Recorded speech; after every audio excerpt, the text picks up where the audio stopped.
چارواکي وایي په ننګرهار کې د ملي امنیت ځواکونو هغه 15 داعشیان چې د روژې په مبارکه میاشت کې په بېلابېلو سیمو کې اووه امنیتي منصوبین او ملکي وګړي شهیدان کړي وو او همداراز د یادې ډلې د وسلو او پیسو د ویش مسؤلیت درلوده ژوندی نیولی دی. د دې ولایت د والي ویاند عطاالله خوګیاڼي د چنګاښ په 21مه د یو مطبوعاتي کنفرانس په ترڅ کې نیول شوي داعشیان رسنیو ته تر ښودلو وروسته یې وویل د داعش ډلې د شپږ کسیزې ډلې مشر قاضي ملا مشهور په قاضي او عنایت چې مشهور په عباس دی د حیدر علي په نوم د یو بل داعش سره یو ځای په رودات ولسوالۍ کې د ملي امنیت ځواکونو لوري ژوندی نیول شوی. د ملي امنیت ځواکونو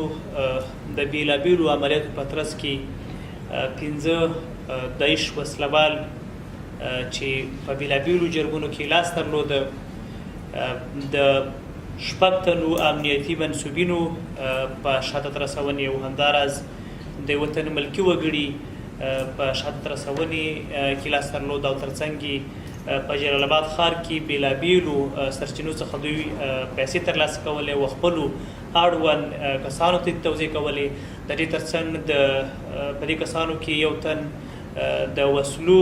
مسؤل هم شامل دي دا نیول شوي دي. نوموړي زیاته کړه یادو داعشیانو د روژې په مبارکه میاشت کې د روژه ماتي پر مهال په بېلابېلو وختونو کې تالاشي چوک شپږمې ناحیې او د بېسودو لسمې ویالې سیمه کې شپږ تنه د پولیسو منصوبین په ډول سره شهیدان کړي. همداراز د بېسودو په 11مه ویاله کې د ملا کوټوال په نوم یو بل ملکي کس چې د لمانځه ادا کولو وروسته له جماعت څخه بهر کېدو هم په شهادت رسولی دی. په نیول شوو کسانو کې مولا قاضي په نوم چې د داعش په منځ کې د قاضي په نوم مشهور و، د یو بل عباس ملګري سره یو ځای چې اصلي نوم یې عنایت دی. دا دوه هغه کسان دي چې د جلال آباد ښار په مخابراتو چوک کې د روژې په مبارکه میاشت کې په داسې حال کې چې د روژه ماتي وخت و د اوبو د ورکړې په بانه باندې دوه پولیس شهیدان کړي وو. همداراز د شپږمې ناحیې په مربوطاتو کې ټاکنیزې حوزې ته څیر مالته هم د روژه ماتي پر مهال یې دوه پولیس شهیدان کړي وو او درې نور ټکان کړي وو. دې ترڅنګ د بېسودو ولسوالۍ په 11مې ویالې سیمه کې دوه د پولیسو افسران چې په رخصتۍ کور ته تللي وو د روژه ماتي پر مهال له کوره بهر راوتلي وو دا یې ټول شهیدان کړي وو. د بېسودو په 10مه ویاله کې د ملا کوټوال په نوم چې د ماښام لمونځ یې ادا کړی او کله چې د ماښام لمانځه نه بهر راوځي د داعش د دې دوه کسانو له لوري دا ټول په بېلابېلو وختونو کې په شهادت رسېږي. خوګیاڼي وویل د حیدر علي په نوم د داعش ډلې مالي مسؤل چې په جلال آباد ښار کې د داعش ځینې خاصو کسانو ته پیسې ورکولې هم نیول شوی او همداراز د مولوي نجیب الله په نوم د داعش ډلې د وسلو مسؤل چې د سرور په شیخ مصری کمپ کې په خپل کور کې د داعش د وسلو د ساتنې دنده لرله هم په نیول شوو کسانو کې شامل دی. د والي ویاند وایي د راج محمد په نوم یو بل داعش هم د ملي امنیت ځواکونو له لوري ژوندی نیول شوی چې ټولو نیول شوو کسانو په خپلو جرمونو اعتراف هم کړی دی. نظامي کمیټې د داعش د ډلې ما سره رابطه وکړله نو ما ورته ویل چې زما به مسؤلیت شي زما به څه وظیفه وي په داعش کې داعش په ډله کې. نو هغه ما ته راته ویلې چې مونږ به زه نظامي کمیسیون رئیس یم زه به تاله اسلحې در انتقالوم پتیوات ته به در انتقالوم نو هغه اسلحې به ته وړې کور ته نو بیا تا سره که چا رابطه وکړله ملګري زمونږ د داعش د ډلې ملګري رابطه وکړله نو ته به اسلحې هغو له وررسوې. تقریبا یو کال کېږي چې داعش ته جذب شوی یم او یو دلګی ما سره د 6 نفر دي پکې په ښار کې کوم کارونه چې دي موږ په همدې مربوطه باندې موږ کړي دي په دې ښار کې لکه واخلې د چوکې تلاشۍ پېښه چې 2 عسکر پکې لګېدلي وو دې کې یو نفر زما و عنایت الله په نوم باندې و. ورپسې موږ بله پېښه کړې وه په دغې کې په فارمیاډي په امیډو کې کړې وه چې هغه د اوټونو دفتر و. 10مې ویلې کې یوه پېښه شوې وه چې د کوټوال ملا په نوم باندې یو عالم و هغه یې ایستلی و او ورپسې بیا د 11مې ویلې کې 2 عسکر شهیدان کړي وو چې هغې کې زه خپله هم ورسره او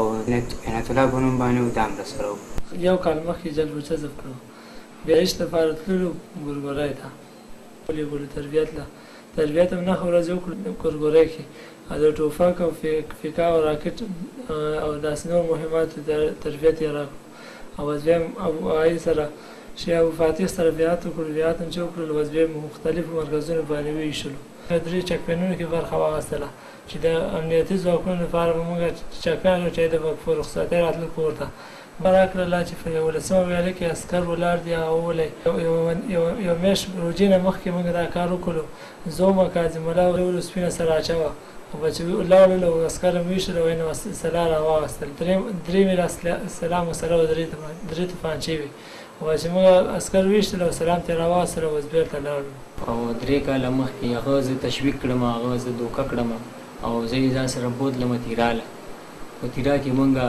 هلته د داعش والا خلک ولیده هغو حالات مونږ وکاته هغو سره مونږ یو ځای شو داعش له لاړو هلته مونږ حافظ سعید سره بیعت وکړو چې کله یې مونږ ځان سره بوتلو